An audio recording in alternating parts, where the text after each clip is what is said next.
The autumn Missouri wind whipped through the parking lot of Mel's Diner as Travis Kelce pulled his black Ram truck into a spot near the weathered entrance. He'd been driving for 3 hours straight from Kansas City, heading to visit his grandmother in Springfield, when the need for caffeine and a decent meal had forced this unplanned stop in a small town of Lebanon. The diner looked like something frozen in time: red vinyl booths, checkered linoleum floors, and the kind of pie display case that promised homemade comfort. Travis pushed through the glass door, the bell above jingling his arrival to the handful of patrons scattered throughout the restaurant. "Anywhere you'd like, hun," called out the waitress, a woman in her 50s with graying hair pulled back in a practical ponytail. Travis chose a corner booth, hoping to avoid recognition. Even in small-town Missouri, his face was becoming increasingly familiar, thanks to the Chiefs' recent success and his high-profile relation. He pulled his baseball cap lower and picked up the laminated menu, scanning the typical diner offering. That's when he heard it, a raspy cough that made him look up instinctively. Across the restaurant, hunched over a cup of coffee at the counter, sat a man who looked vaguely familiar. Thinning gray hair, weathered hands wrapped around a ceramic mug, wearing a threadbare flannel shirt that had seen better days. Travis squinted, trying to place the face. Something about the way the man held his shoulder, even in obvious fatigue, suggested an athlete's posture. Then the man turned slightly, revealing his profile, and Travis felt his heart skip. "Coach Callahan," he whispered to himself. Winfred Callahan had been the offensive coordinator at Cincinnati during Travis's junior year, before taking a head coaching position at a smaller school. He was the man who had taught Travis the fundamentals of route running that would later make him one of the NFL's most feared tight ends. More importantly, he was the coach who had pulled Travis aside after a particularly brutal practice and said, "Son, talent gets you noticed, character gets you remembered." The man at the counter looked nothing like the commanding presence Travis remembered. Gone was the confident bearing, the sharp eyes that missed nothing on the field. This version of Coach Callahan looked broken. Travis stood up, his decision made before his brain could talk him out of it. He walked over to the counter, his footsteps echoing on the tile floor. "Coach Callahan?" The older man looked up, confusion clouding his features before recognition slowly dawned. "Travis? Travis Kelce?" "Yes, sir. It's me." Travis slid onto the adjacent stool, noting how the man's clothes hung loose on what had once been a powerful frame. "How are you doing, Coach?" Winfred's laugh was bitter, devoid of humor. "Well, that's a loaded question if I ever heard one." He gestured around the diner. "As you can see, I'm living the dream." The waitress approached, coffee pot in hand. "You boys know each other?" "He used to coach me in college," Travis explained, accepting a refill he hadn't asked for. "Coach Callahan was one of the best offensive minds I ever worked with." "Was being the operative phrase," Winfred muttered, staring into his coffee. "That was before everything went to hell." Travis studied his former coach's profile, noting the deep lines around his eyes, the slight tremor in his hand. "What happened, Coach? Last I heard, you were doing well at Missouri State." Winfred was quiet for a long moment, as if debating whether to answer. Finally, he sighed. "Blew out my knee in 18. Coaching injury, if you can believe that. Slipped on wet turf during practice. Surgery didn't take. Had complication. Couldn't stand for more than an hour at a time after that." "That's why you retired?" "Had to. Can't coach football from a wheelchair." Winfred's voice carried years of accumulated bitterness. "School gave me a decent severance packet, and I thought I was set. Had my eye on this little house outside of town, perfect for retirement. Used the money as a down payment with some outfit called Midwest Construction Solution." Travis felt a chill that had nothing to do with the October weather. "Used. 3 months after I signed the contract, they disappeared. Took my money, never broke ground, left me holding worthless paperwork."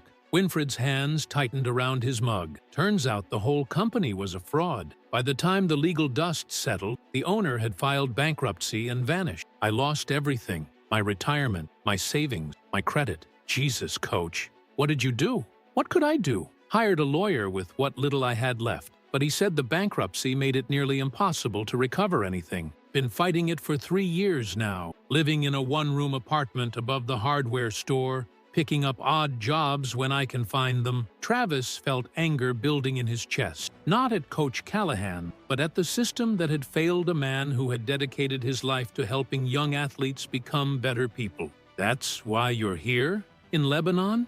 Got a job helping out at the high school a few towns over. Assistant to the assistant coach, they call it. Pays barely enough for gas and groceries? Winfred looked at Travis for the first time since the conversation began. What about you? I've been following your career when I can catch the games. Chiefs are looking good this year. We're having a good season, Travis agreed, though football suddenly seemed trivial compared to what he was hearing. Coach, this construction company, do you still have the paperwork? Everything I could save, yeah. Why? Travis pulled out his phone, scrolling through his contacts. I know some people. Lawyers, investigators. Maybe there's something that first attorney missed. Winfred shook his head. Son, I appreciate the thought, but I can't afford to throw good money after bad. I've accepted my situation. Who said anything about you paying? Travis looked directly at his former coach. You taught me that talent gets you noticed, but character gets you remembered. Well, I noticed your character a long time ago, and I remember everything you did for me and dozens of other players. For the first time since Travis had sat down, he saw a flicker of hope in the older man's eyes. You don't owe me anything, Travis. Maybe not, but I owe it to myself to try. Travis stood up, pulling out his wallet. He left a 20 on the counter for both their coffees and turned back to Winfred. Coach, I need you to promise me something. What's that? Don't give up yet. Give me a week to make some calls, see what we can figure out. Can you do that? Winfred studied Travis's face, seeing the same determination that had made him such a successful player. 1 week, Travis confirmed. He handed Winfred his business card. That's got my personal number on it. I want you to call me if you need anything,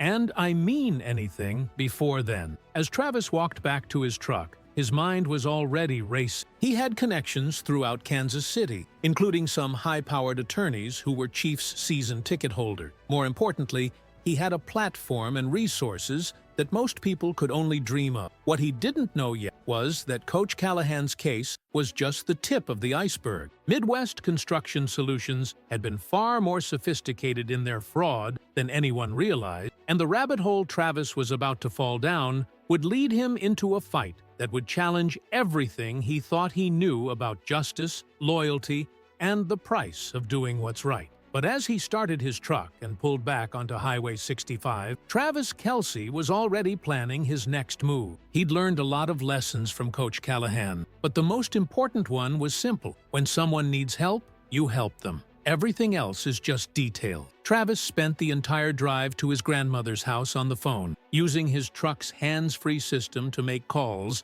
that would have seemed impossible to most people. His first call was to Marcus Webb, a prominent Kansas City attorney who'd handled several high-profile cases for Chiefs players and was known for taking on challenging legal battle. Marcus, it's Travis. I need a favor. Always happy to help, Travis. What's going on? Travis explained the situation with Coach Callahan and Midwest Construction Solutions. Marcus listened without interruption, asking only a few clarifying questions. Construction fraud, elderly victims, disappeared assets. This has all the hallmarks of an organized scheme, Marcus said when Travis finished. Email me everything you can get from your coach. I'll have my investigative team take a preliminary look. No charge. Marcus, I don't want this to be charity. Send me a bill. Travis, you helped raise $4 million for children's literacy programs last year. Consider this community service. Besides, if this is as big as it sounds, there might be ways to recover significant damages. We'll talk about fees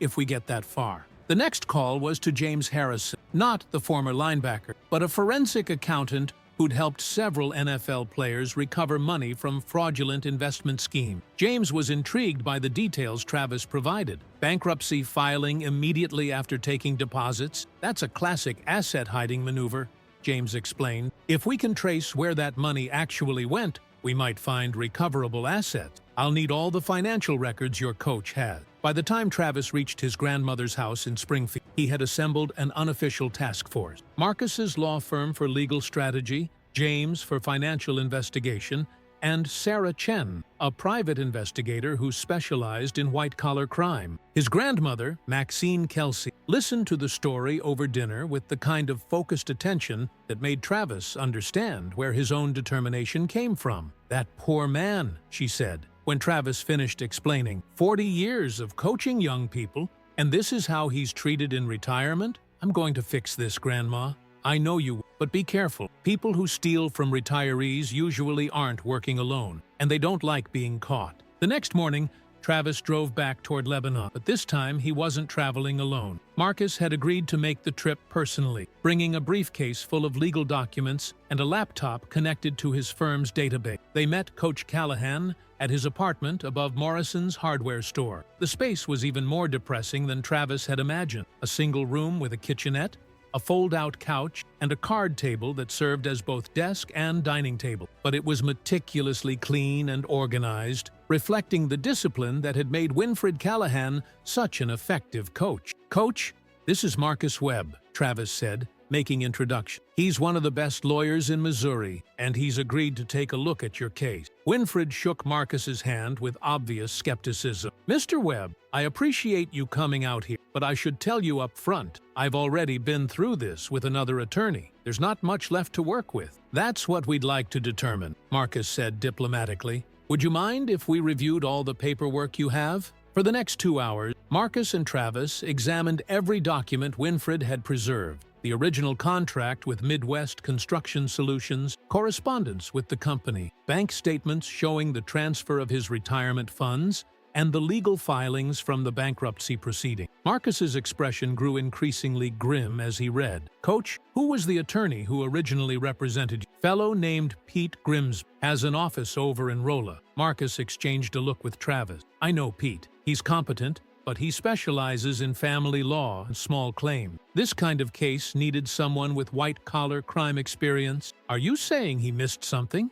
Winfred asked. "Possibly. For instance, this bankruptcy filing is interesting. The timing suggests it was planned well in advance, which could constitute criminal fraud rather than just civil liability. Also, some of these corporate filings don't match up." Travis leaned forward. "What do you mean?" "According to these documents, Midwest Construction Solutions was incorporated in Delaware, but they were doing business in Missouri under what appears to be an invalid license. That alone opens up several avenues for piercing the corporate veil and going after personal assets." Marcus pulled out his phone and called James Harrison, putting the call on speaker. "James, I'm here with Travis and Coach Callahan. I'm going to send you photos of some documents. I need you to run a background check on the principals of Midwest Construction Solutions." "Give me the names," James said. Marcus consulted the paper. "Primary officer is listed as Robert Steinberg. Secondary is Michael Torino. I'll have preliminary results within an hour." "Are you thinking this is bigger than a simple fly-by-night operation?" "Getting that feeling? Yeah." While they waited for James's report,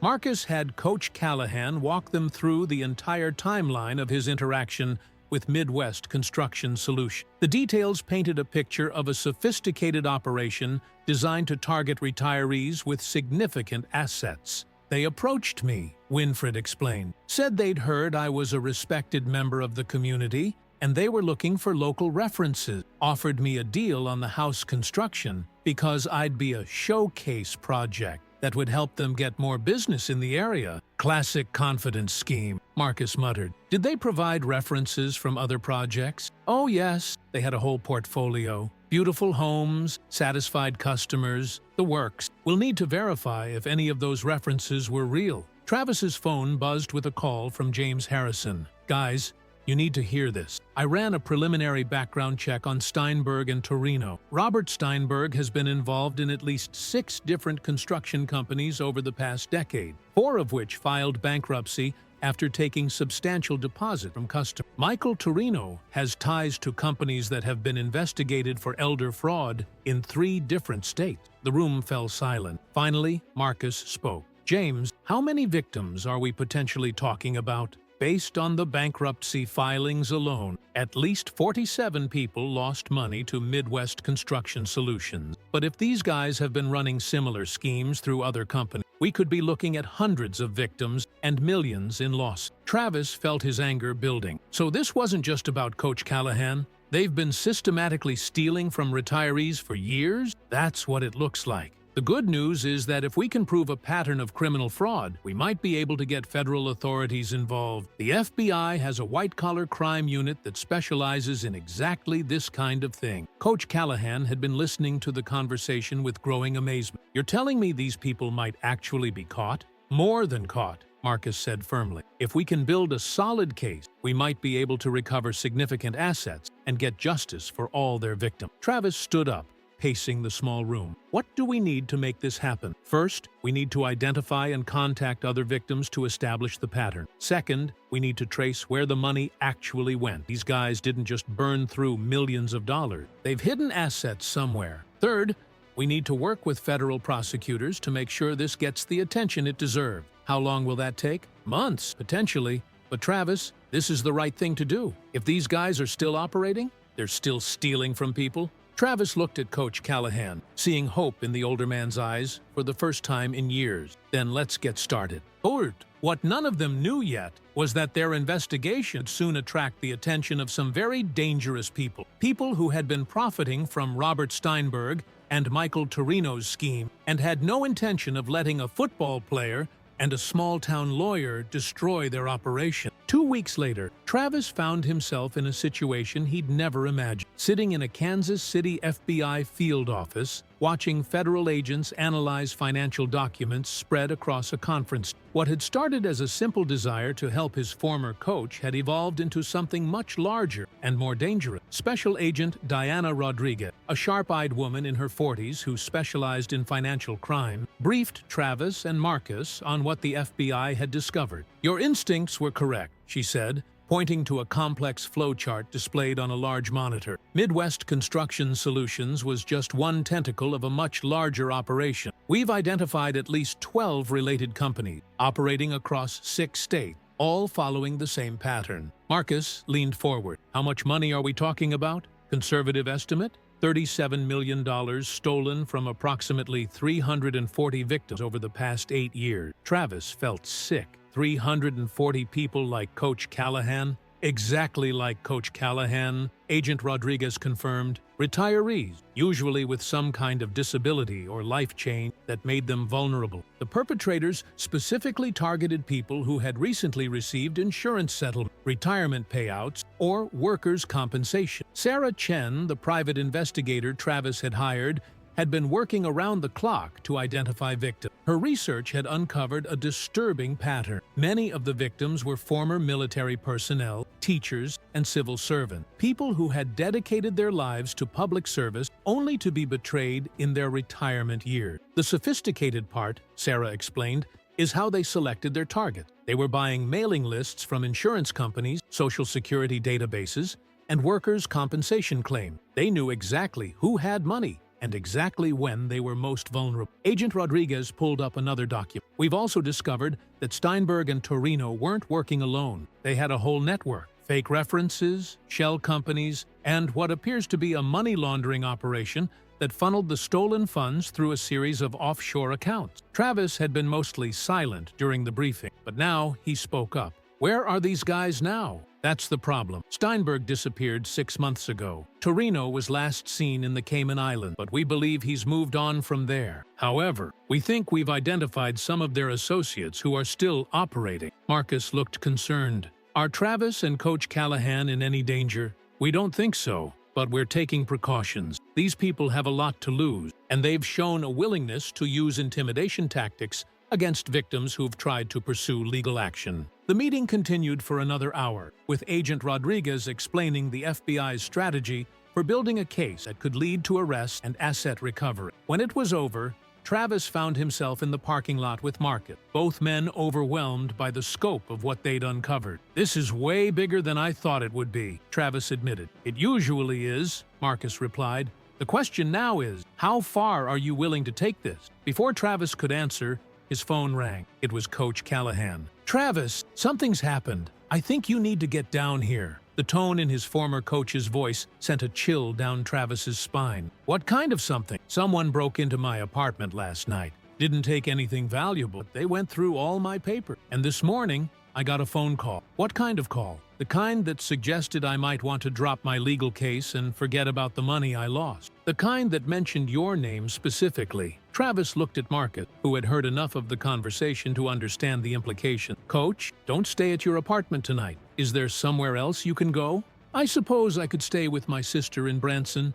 "Do that. We'll be down there tomorrow morning." After Travis hung up, Marcus was already making calls. I'm contacting Agent Rodriguez. If they're threatening Coach Callahan, it means we're getting close to something they're worried about. The drive to Lebanon the next morning was tense. Travis had barely slept, alternating between anger at the people who had threatened his former coach and worry about what they were getting into. Marcus had arranged for additional security, and Sarah Chen had agreed to meet them with the latest results of her investigation. They found Coach Callahan at his sister's house in Branson, looking haggard but determined. "They really thought they could scare me into backing down," he said when Travis and Marcus arrived. "But I spent 40 years dealing with teenage boys who thought they were tough. Some middle-aged con artist. Don't intimidate." Sarah arrived an hour later with news that changed everything. "I found something," she announced, setting her laptop on the kitchen table. "One of Steinberg's shell companies made a mistake. They left a paper trail that leads directly to a legitimate business here in Missouri." She pulled up a series of financial documents. Pinnacle Development Group,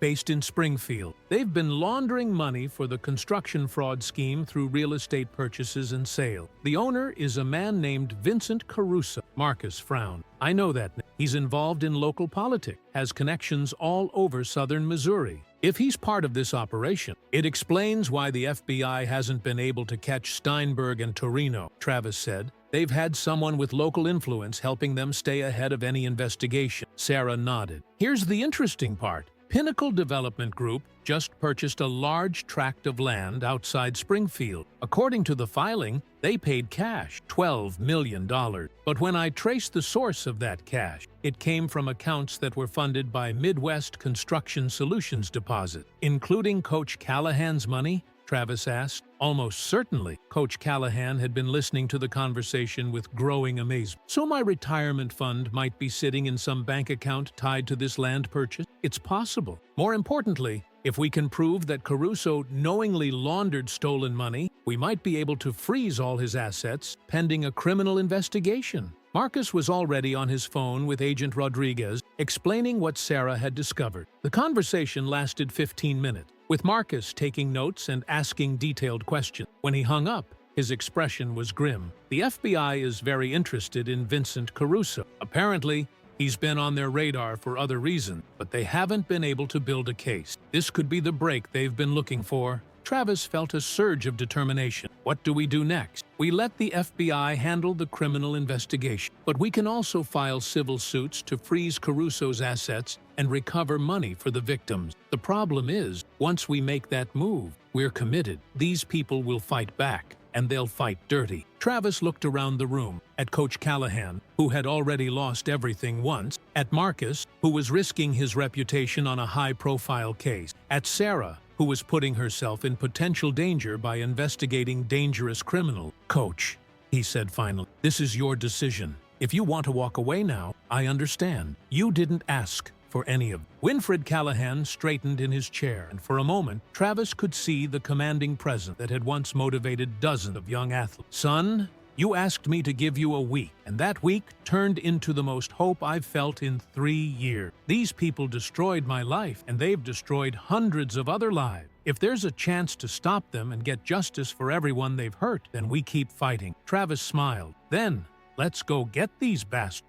What none of them knew was that Vincent Caruso had been monitoring their investigation from the beginning, using his political connections to stay informed about FBI activity. Even as they planned their next moves, he was already implementing countermeasures that would test their resolve in ways they couldn't imagine. 3 days later, Travis's carefully planned offensive became a desperate defensive battle. It started with a phone call at 6 in the morning from Marcus Webb, his voice tight with controlled anger. "Travis, we have a problem. Vincent Caruso filed a countersuit yesterday evening, claiming that Coach Callahan and his legal team are engaged in extortion and defamation." Travis was instantly awake, despite having gotten only 4 hours of sleep. "That's ridiculous. How can he claim defamation when we haven't made any public statements?" "Because Caruso is claiming that Coach Callahan owes money to Pinnacle Development Group for a separate transaction, and that our investigation is actually an attempt to avoid paying legitimate debts. He's demanding $2 million in damages and a court order preventing us from accessing any of his financial records. Can he do that?"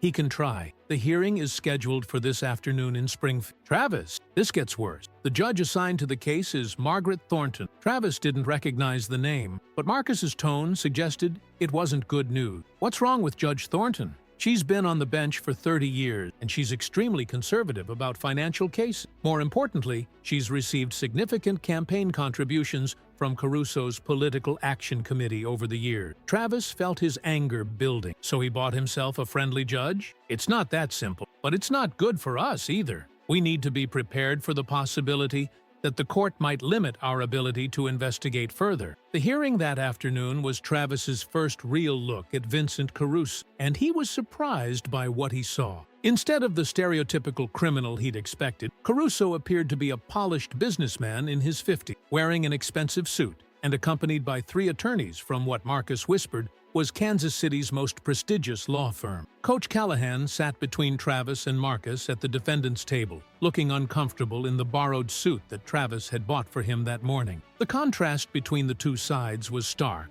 and clearly intentional. Caruso's lead attorney, a silver-haired man named Richardson, presented their case with the smooth confidence of someone who had never lost a motion hearing. According to Richardson, Coach Callahan had approached Pinnacle Development Group 6 months earlier about investing in a senior living community, had provided a deposit for the investment, and was now fabricating fraud allegations to avoid honoring his financial commitment. Your Honor, Richardson continued, the defendant and his associates have engaged in a coordinated campaign of harassment against my client, making wild accusations without evidence in an attempt to extort money that is legitimately owed. Marcus rose to respond, but Judge Thornton held up her hand. Before we proceed, I want to understand Mr. Kelce's role in this matter. Mr. Webb, why is a professional football player involved in what appears to be a contract dispute? Travis felt every eye in the courtroom turn toward him. Marcus had prepared him for this question, but it still felt surreal to be defending his motivations in a legal proceeding. Your Honor,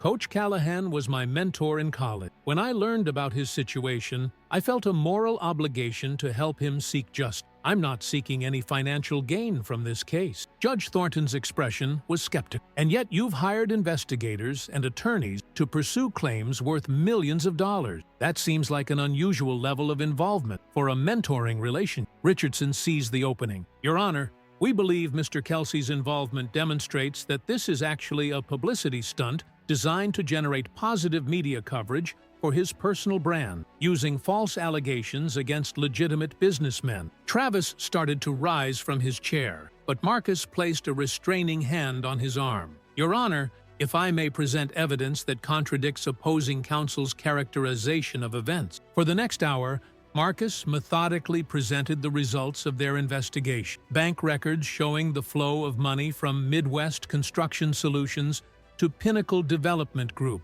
documentation of similar fraud schemes, and testimony from other victims who had been contacted by the same network of companies. But Richardson was ready for each piece of evidence, offering alternative explanations and challenging the authenticity of documents. He had clearly done his homework, and he was making Marcus work for every point. The turning point came when Richardson called his own witness, a woman named Patricia Hendrick, who claimed to be a satisfied customer of Pinnacle Development Group's Senior Living Investment Program. Mr. Caruso's company helped me secure a wonderful return on my investment, she testified. I've never had any problems with them, and I was shocked to hear these allegations. During cross-examination, Marcus asked Hendricks about the details of her investment, and her answers revealed some inconsistencies. But she was a convincing witness, and Travis could see that Judge Thornton was taking her testimony serious. When the hearing ended, Judge Thornton announced that she would issue her decision within 48 hours. As they filed out of the courtroom, Richardson approached Marcus with a proposal. My client is willing to settle this matter, he said quietly. Coach Callahan withdraws his allegation, and Mr. Caruso will provide a payment of $50,000 as a gesture of goodwill. Everyone walks away clean. Marcus looked at Travis and Coach Callahan. We need to discuss this. Outside the courthouse, the 3 men sat in Marcus's car while they considered their options. Coach Callahan was the first to speak.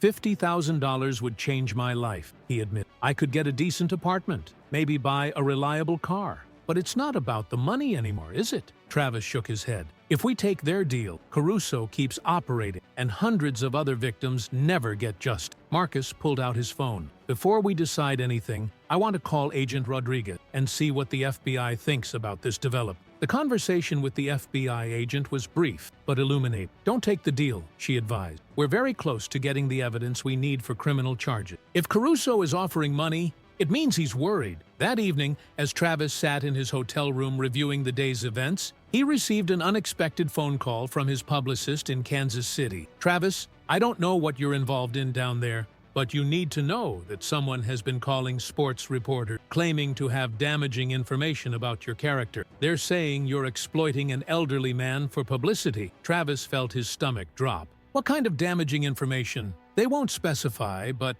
they're hinting at financial improprieties and questions about your motivations. I think someone is trying to destroy your reputation, to pressure you into backing down from whatever you're doing. After the call ended, Travis stared out the hotel window at the Springfield skyline. He had always known that his celebrity status could be a double-edged sword, but he'd never imagined it could be weaponized against him in a legal battle. His phone buzzed with a text message from an unknown number. Drop the case, or we drop you. You have 24 hours. Travis screenshotted the message and forwarded it to Agent Rodriguez. Then he called Coach Callahan. Coach, they're threatening me now. If you want to take their settlement offer, I understand. There was a long pause before Winfred Callahan responded. Travis, do you remember what I told you about character? That it gets you remembered. That's right. And I'd rather be remembered as someone who fought for what was right than someone who took the easy money. We finished this fight. As Travis hung up the phone, he realized that tomorrow's court decision would determine not just the fate of their case, but the direction of his own life. For the first time since this all began, he was genuinely scared, not of losing money or reputation, but of failing the hundreds of victims who were counting on them for justice. Judge Thornton's courtroom was packed the next morning, filled with reporters, curious observers, and several elderly individuals who Travis didn't recognize. As he took his seat next to Coach Callahan and Marcus, Agent Rodriguez approached their table. "We arrested Robert Steinberg last night," she whispered. "He was trying to leave the country through a private airport in Arkansas. He's agreed to cooperate in exchange for a reduced sentence." Travis felt a surge of hope, but Marcus looked cautious. "What about the civil case?" "That depends on what Judge Thornton decides today." When Judge Thornton entered the courtroom, her expression was unreadable. She took her time arranging papers before addressing the packed gallery. "This case has presented complex questions about evidence, credibility, and the appropriate limits of civil litigation," she began. "However, after reviewing all testimony and documentation, I find myself compelled to address matters that extend far beyond the immediate dispute between these parties." She turned to look directly at Caruso, who sat confidently with his legal team. "Mr. Caruso, new evidence has come to my attention since yesterday's hearing. Evidence that calls into question not only your counterclaims against Coach Callahan, but your fundamental credibility as a witness in this courtroom." Richardson jumped to his feet. "Your Honor, if the court is considering new evidence, we request an opportunity to respond." "You'll have that opportunity, Mr. Richardson. But first, I want to address the federal agents who are present in my courtroom today." Agent Rodriguez stood up. "Your Honor, the FBI has been conducting a parallel investigation into the defendant's activity. We obtained additional evidence last night that we believe is relevant to these proceedings. Approach the bench, all of you." For the next 10 minutes, there was a heated, whispered conversation at the judge's bench. Travis watched Caruso's confident expression slowly transform into something approaching panic as Richardson received whatever information the FBI was sharing. When the attorneys returned to their tables, Judge Thornton's voice carried a gravity that made the entire courtroom fall silent. "Ladies and gentlemen, what began as a civil dispute has revealed evidence of criminal activity that extends far beyond this courtroom. Based on new information provided by federal authorities, I am granting an immediate injunction freezing all assets of Pinnacle Development Group pending further investigation." The courtroom erupted in murmurs. Richardson was on his feet again, but Judge Thornton continued before he could speak. "Furthermore, I am dismissing Mr. Caruso's counterclaims against Coach Callahan with prejudice, and I am referring this matter to the Missouri Attorney General's office for potential criminal prosecution." Caruso's face had gone pale. He leaned over to whisper urgently with Richardson,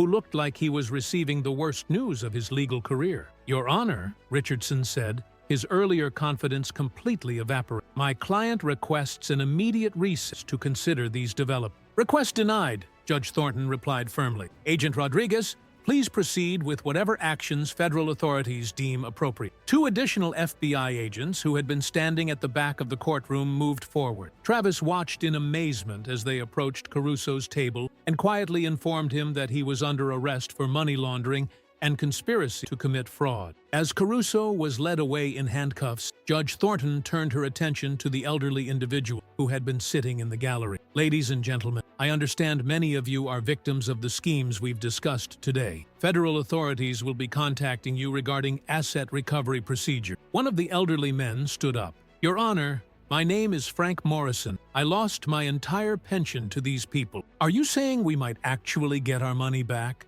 Agent Rodriguez stepped forward. "Mr. Morrison, based on the assets we've frozen and the cooperation we're receiving from arrested individuals, we believe significant recovery is possible for victims. We'll be setting up a victim assistance program starting next week." Travis felt Coach Callahan's hand grip his arm. When he looked over, he saw tears streaming down his former coach's weathered face. "We did it," Winfred whispered. "We actually did it." But Judge Thornton wasn't finished. "Mr. Kelce, would you please stand?" Travis rose, uncertain what was coming next. "Mr. Kelce, I want to address something that was raised yesterday about your motivations for involving yourself in this case. Having reviewed the evidence, it's clear that your actions were driven by genuine concern for Coach Callahan and other victims. However, I also want to acknowledge something else." She paused, looking around the packed courtroom. "In my 30 years on this bench, I've seen countless cases where ordinary citizens were victimized by sophisticated criminals. Too often, those victims lack the resources to fight back effectively. Your decision to use your platform and resource to seek justice demonstrates the kind of civic responsibility that makes our legal system work." The courtroom broke into spontaneous applause. Travis felt overwhelmed by the moment, but Judge Thornton held up her hand for silence. "That said,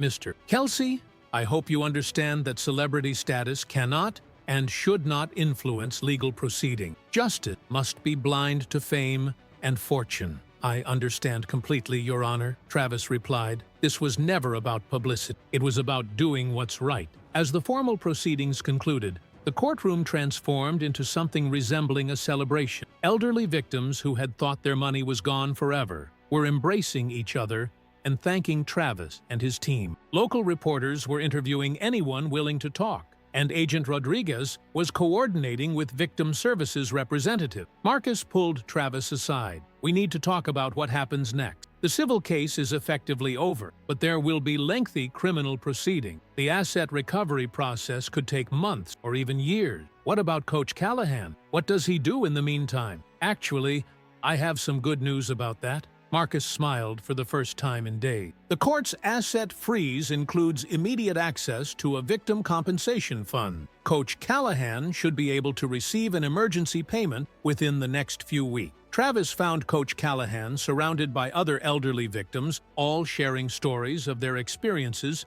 with Caruso's network. Despite everything he'd been through, Winfred was offering comfort and encouragement to people whose situations were even worse than his own. "That's the coach I remember," Travis thought to himself. Agent Rodriguez approached with an update. "Steinberg's cooperation is proving incredibly valuable. He's provided information about similar operations in 4 other states. We're looking at potentially hundreds of additional victims and millions more in recoverable assets." "How long have these people been operating?" Travis asked. "At least 8 years that we can prove, possibly longer." Steinberg says they targeted specifically vulnerable populations: recent retirees, disabled veterans, elderly people who had received insurance settlement. It was systematic predation. Sarah Chen, who had been quietly documenting everything for her final report, joined the conversation. "I've been thinking about something," she said. "This investigation succeeded because Travis had resources that typical victims don't have. Money for lawyers and investigators, connections with law enforcement, media attention that put pressure on the system. How do we make sure future victims don't have to rely on celebrity attention to get justice?" It was a sobering question that stayed with Travis as they left the courthouse.